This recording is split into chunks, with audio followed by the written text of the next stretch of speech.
بتائیے علامہ اقبال یہ کہتے ہیں سود کے بغیر گزارا نہیں، یہ کہتے ہیں کہ سودی نظام کے بغیر ہمارا ملک چل نہیں سکتا، ہمارے معاملات نہیں چل سکتے۔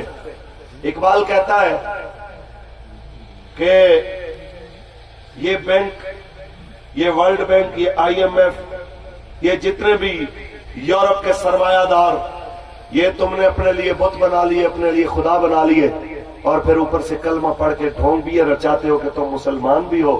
جو مسلمان اندر سے ہوتا ہے پھر اس کو دنیا کی باتوں کی پرواہ نہیں، اپنے مالک کے احکام کی پرواہ ہوتی ہے۔ بتوں سے تجھ کو امیدیں، خدا سے نو امیدی، بتوں سے تجھ کو امیدیں، خدا سے نو امیدی، مجھے بتا تو صحیح اور کافری کیا ہے، مجھے بتا تو صحیح اور کافری کیا ہے۔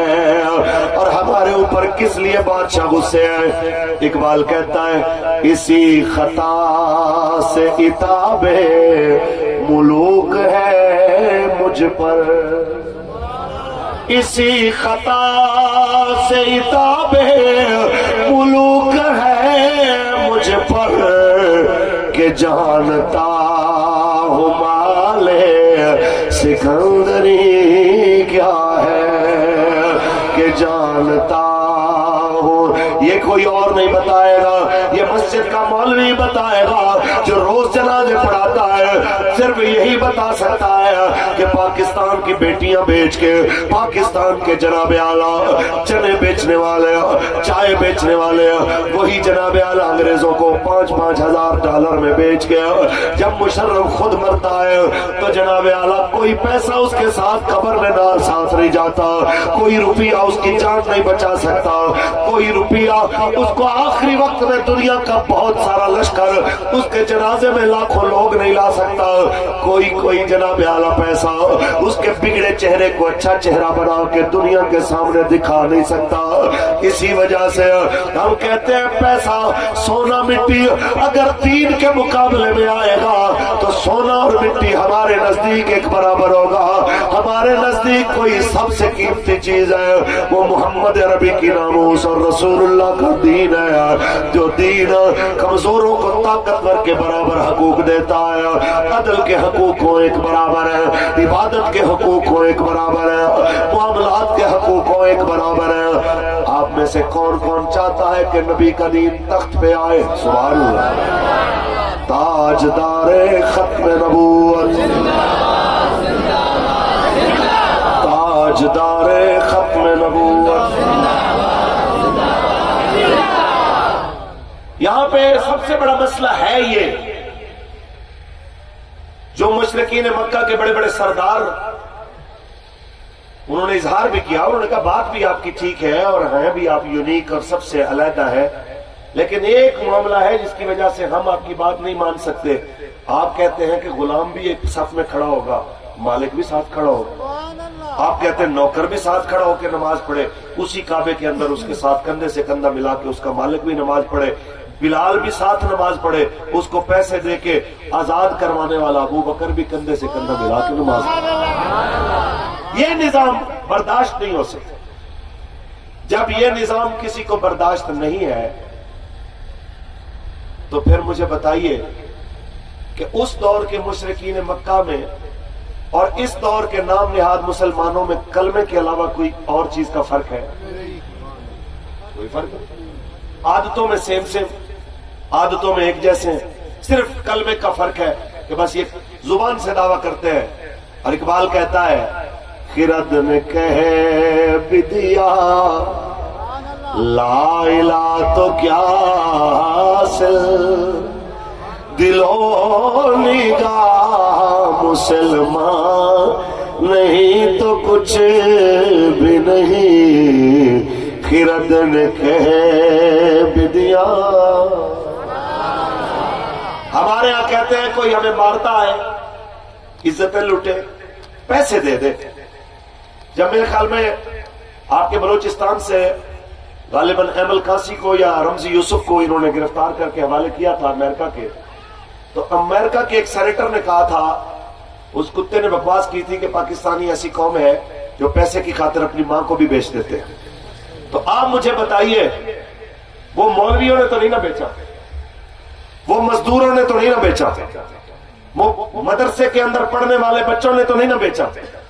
تو آپ مجھے بتائیے، اس جملے کو غلط کرنے کا اور جھٹلانے کا وقت آنا چاہیے کہ نہیں آنا چاہیے؟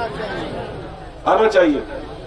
تو آپ مجھے بتائیں، ایک طرف برادری ازم ہے، لسانیت ہے، صوبائیت ہے، الگ الگ ہونے کی باتیں ہیں۔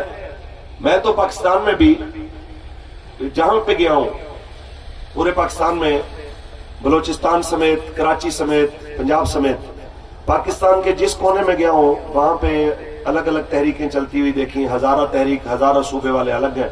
میرا اپنا علاقہ بھائی رحیم یار خان ہے، وہ سرائیکی صوبے کے لیے الگ ایفرٹ کرنے والے، وہ وہاں پہ جائیں تو ان کی ایک اپنی کہانی ہوتی ہے کہ سرائیکی صوبہ بنے گا تو یہ ہو جائے گا، فلاں ہو جائے گا۔ تو میں نے ان سے بھی کہا ہے، آپ سرائیکی صوبہ چند ضلعوں کا نہیں، آپ ایک ایک تحصیل کا الگ الگ صوبہ بنا لیں، اگر رسول اللہ کا دین نہیں آئے گا تو آپ کا مسئلہ حل نہیں ہو سکتا۔ اگر صوبہ الگ ہونے سے مسئلہ حل ہو چکا ہوتا تو بلوچوں کے پاس، ہر بندے کے پاس لینڈ کروزر ہوتا۔ آپ بتائیں کیا پوزیشن ہے کہ ریکوڈک میں دنیا کی چوتھی یا پانچویں نمبر کی سونے کی بڑی کان موجود ہو، بلوچستان کا بلوچ اتنا امیر ہے کہ اس کے پاؤں کے نیچے لاکھوں من نہیں، لاکھوں ٹن سونا موجود ہے، لیکن اس کے اوپر ایسے لوگ مسلط ہیں کہ اس غریب کو پاؤں میں اچھا جوتا پہننے کی بھی توفیق نہیں ہے۔ تو مجھے بتائیے، زمین کا قصور تو نہیں ہے، قصور تو پھر جناب اعلیٰ ان کا ہے نا جو اوپر مسلط ہوئے بیٹھے، جو اقتدار کے اوپر بیٹھے ہوئے۔ آپ بتائیے نا کہ اسلام آباد میں آپ ہیں، سینیٹر بھی ہیں بلوچستان کے ایم این اے بھی ہیں، بلوچستان کے ایم پی اے بھی ہیں، تو یہ ہاپ چوکی سے لے کے کوئٹہ تک یہ ایک ہی شاہراہ جا رہی ہے، اس کو بھی آپ ڈبل نہیں کروا سکے، اور پھر آپ کہیں کہ جناب اعلیٰ ہم یہ کر دیں گے وہ کر دیں گے۔ کچھ کم از کم اور کچھ نہیں تو اپنے گزرنے کے لیے کوئی تھوڑا راستہ بہتر کر لیں۔ لیکن ان کے لیے تو خیر ہو جاتا ہے کیونکہ کانوائے لگ جاتا ہے، آگے گاڑیاں ہٹو بچوں کا شور کر دیتی ہے کہ جناب ہٹ جائیے، آپ کے جناب مالک آ رہے ہیں، آپ تو نوکر ہیں، سائڈ پہ ہو جائیے، حضرت نے یہاں سے گزرنا ہے۔ تو ہم اتنی سی بات کرنا چاہتے ہیں، ان تمام چیزوں سے نکلنا ہے تو حل صرف رسول اللہ کا دین ہے۔ مجھے بات یاد آئی، ملک غسان حضرت فاروق اعظم کے زمانے میں آتا ہے اور اسلام قبول کرتا ہے، منوں کے حساب سے سونا لے کے آتا ہے، اور اتنا سونا کوئی لے کے، اس دور میں جب سلطنت کے اخراجات بھی محدود تھے، یہ بہت بڑی بات تھی، 500-700 بندہ بھی اپنا پرسنل سیکیورٹی گارڈ لے کے آتا ہے، اسلام قبول کرتا ہے، تو خانہ کعبہ کا طواف شروع ہوتا ہے۔ طواف کرتے کرتے اس کے احرام کے اوپر ایک غریب دیہاتی کا پاؤں آ جاتا ہے۔ جب پاؤں آتا ہے تو اس نے پلٹ کے دیکھا، ایک غریب بدو، وہ تیری اتنی ضرورت، تو میرے احرام پہ، اس نے مارا اس کو تھپڑ۔ تو وہ غریب آ کے حضرت فاروق اعظم سے کہتا ہے کہ ہمیں یہ بتائیے، ہم غریب کلمہ پڑھنے سے پہلے بھی مارے کھاتے تھے، کیا کلمہ بھی ہم نے مار کھانے کے لیے پڑھا ہے؟ کیا ہمیں اسلام کے بعد بھی اسی طرح ماریں گے امیر؟ کیا پیسے والے ہم غریبوں کو جینے کا پھر بھی حق نہیں دیں گے؟ تو حضرت عمر نے کہا ایسا نہیں ہوگا، حضور کے دین کے اندر انصاف امیر اور غریب کے لیے ایک جیسا ہوگا۔ ملک غسان کو بلایا، تم نے اس کو تھپڑ مارا؟ کہتے ہیں ہاں جی، اس نے میرے کپڑے پہ پاؤں رکھا۔ کہا اس کی تیرے ساتھ کوئی دشمنی نہیں، پاؤں آ گیا ہوگا، تم نے تھپڑ مارا، یا اس کو راضی کرو نہیں تو تمہیں بدلے میں تھپڑ کھانا پڑے گا۔ وہاں پہ ہوتے ہمارے حامد میر صاحب جیسے ٹی وی کے اینکر، وہاں پہ ہوتے کاشف عباسی جیسے لوگ، وہاں پہ ہوتے مالک اینکر جیسے لوگ، تو وہ کہتے یار ایک بندے کو تھپڑ ہی تو لگا ہے، ملک کی معیشت کا نقصان ہے، اگر وہ ناراض ہو گئے ہمارے سے تو پھر بتائیں ہمارے ہر روپے کی قدر گھٹے گی، ہمارے ہاں وسائل کم ہو جائیں گے، کوئی بات نہیں، اس کو سمجھائیں۔ اگر وہ بندہ، اچھا جی وہ بندہ راضی نہ ہوتا تو پھر کیا ہوتا پھر ماشاءاللہ ہماری پولیس آتی، پھر اس کو لے جاتی، اس کے ہاتھ پاؤں دباتی، پیار سے کہتی مان جاؤ، وہ پھر بھی نہ مانتا تو پھر ہماری ایف سی آتی، ہماری رینجر آتی، اس کے سر میں تیل لگاتی، پیار سے اس کو جناب روٹی کھلاتی، کڑھائی گوشت کھلاتی، اور پھر کہتی مان جاؤ۔ ایسے ہی کرتے، ایسے ہی ہوتا نا۔ تو پھر جناب اعلیٰ ان کو لے جاتے ہیں، بڑی محبت سے کہتے مان جاؤ، تو پھر وہ مان جاتا۔ ہمارے ہاں تو یہ ہوتا ہے کہ ریمنڈ ڈیوس 4 پاکستانیوں کا قتل کرتا ہے، اور پھر جب اس کے رشتہ دار مانتے نہیں ہیں تو زبردستی اٹھا لیے جاتے ہیں۔ ہاں بھائی ماننا کہ نہیں، دیت لینی ہے کہ نہیں؟ تو یہ والا وہ معاملہ ہے کہ اس نظام میں اور اس نظام میں فرق کیا ہے، اس دور میں برکتیں کیوں تھیں اور آج بے برکتی کیوں ہے، اس پہ غور کیجئے کہ مولا علی المرتضیٰ شیر خدا کا جملہ آپ نے فرمایا کفر کی حکومت چل سکتی ہے، ظلم کی حکومت نہیں چل سکتی۔ آئیے آپ نے فرمایا تمہارے پاس ٹائم ہے، سوچ لو، یا تو اس کو راضی کرو یا پھر تھپڑ کھانے کو تیار ہو جاؤ۔ اس نے کہا جی مجھے ایک رات موقع دے دیں، میں سوچ کے بتاتا ہوں۔ رات کو جناب اعلیٰ سوچا، سارے صحابہ سو گئے جس وقت رات کو، کسی ٹائم اس نے کہا جی یہ مناسب نہیں، اپنے بندے لیے، اپنا سونا لیا، اپنے پیسے لیے، بھاگ گیا، دوبارہ واپس چلا گیا، اسلام سے منحرف ہو گیا۔ لیکن حضرت فاروق اعظم نے فرمایا تیرا جانا برداشت ہو سکتا ہے، تیرے پیسے اور سرمایہ کا باہر جانا گوارا ہو سکتا ہے، لیکن محمد عربی کے عدل کا قربان ہونا گوارا نہیں ہو سکتا۔ آپ چاہتے ہیں کہ یہ نظام پاکستان میں آئے؟ پھر اس نظام کے لیے لبیک کو ووٹ دیں گے آپ؟ پکی بات ہے۔ اور آپ گھر کی چھت پہ لبیک کا جھنڈا لگائیں گے انشاءاللہ، دروازے کے اوپر تاجدار ختم نبوت زندہ باد کی تختی لگائیں گے۔ تو آپ اگر یہ چاہتے ہیں کہ رسول اللہ کا دین تخت پہ آئے تو پھر آپ کو اس کے لیے اپنا کردار ادا کرنا پڑے گا۔ لبیک کا ساتھ دیں گے؟ پکی بات ہے۔ تو یہ تو نہیں کہیں گے کہ نہیں وہ وڈیرا نہیں مان رہا، سردار نہیں مان رہا۔ یہ تو مجھے آتے ہوئے پتا چلا کہ یہ تقسیم ہوتی ہے کہ اوپر نواب ہوتا ہے، اس کے نیچے 70 سردار ہوتے ہیں، پھر اس کے نیچے جناب میر ہوتے ہیں کہ پتہ نہیں آگے کیا ہوتے ہیں، ٹکری بھی ہوتے ہیں۔ سبحان اللہ۔ تو یار اتنی ساری تقسیموں کی بجائے کیا یہ بہتر نہیں ہے کہ ہم سب اس مالک کے بندے ہوں اور اسی پاک پروردگار کے آگے جھکنے والے ہوں، اور اس کا قانون ہم سب کے لیے ایک برابر ہو؟ آپ چاہتے ہیں کہ ایسا نظام آئے تو اس کا طریقہ حضور کا دین ہے۔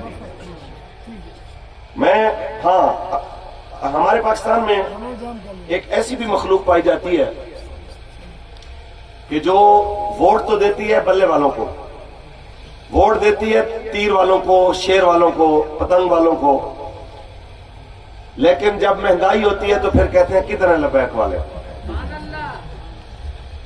تو میں ان سے ایک سوال کرتا ہوں، اگر آپ یہ چاہتے ہیں کہ مہنگائی کم ہو تو ایک ہی طریقہ ہے، وہ حضور کا دین ہے۔